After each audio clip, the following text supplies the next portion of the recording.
जनपद चित्रकूट में मुख्यालय से लेकर गांव कस्बों तक हर्षोल्लास के साथ स्वतंत्रता दिवस मनाया गया, जहां पर इस शुभ अवसर पर आज जिलाधिकारी शिवसेना जी ने आज अपने आवास कैंप कार्यालय में ध्वजारोहण किया। तत्पश्चात जिलाधिकारी शासन द्वारा निर्धारित समय पर कलेक्ट्रेट पहुंचकर ध्वजारोहण किया गया।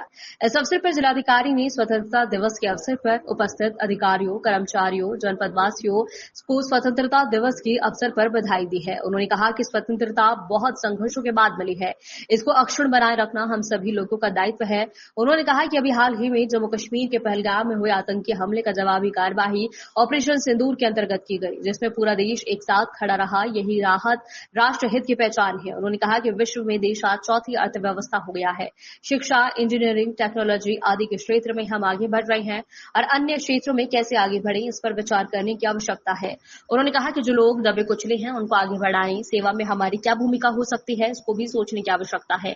यह हमारी राष्ट्रहित में सच्ची श्रद्धा होगी। जिलाधिकारी ने कहा कि पर्सनैलिटी डेवलपमेंट बहुत जरूरी है, युवाओं को भी जोड़े, उसी क्रम में हमें अपने कार्य करने पड़ेंगे। कहा गया कि हमें इस पर आत्म अवलोकन करने की आवश्यकता है, यही सच्ची श्रद्धा होगी।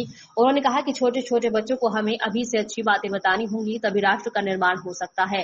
उन्होंने कहा कि बॉर्डर पर जवान सुरक्षा करते हैं, इस तरह हमें अच्छे नागरिक बनाना होगा एवं बच्चों को भी सिखाएं कि कूड़ा डस्टबिन में ही डालें, बिना हेलमेट के ना चलें। इस तरह से हम राष्ट्र का निर्माण करें।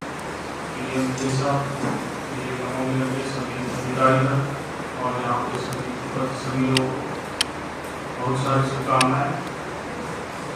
जैसे कि हमने बहुत लोगों को यहाँ पे सुना, सभी लोगों ने स्वतंत्रता दिवस के बारे में अपने मंतव्य रखा।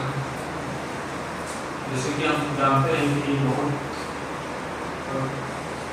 कठिन एक स्ट्रगल के बाद हम लोगों को आज़ादी मिली है। जैसे अभी कुछ दिन पहले ऑपरेशन सिंदूर हुआ, उसका इम्पैक्ट बहुत कम रहा, बट कुछ ही एरियाज में रहा, बट फिर पूरे देश में इतनी अनसर्टेनिटी डेवलप हुई थी, उसे हम लोग सोच सकते हैं कि उस समय कितना पूरा देश अंग्रेजी लोगों के सामने वल्नरेबल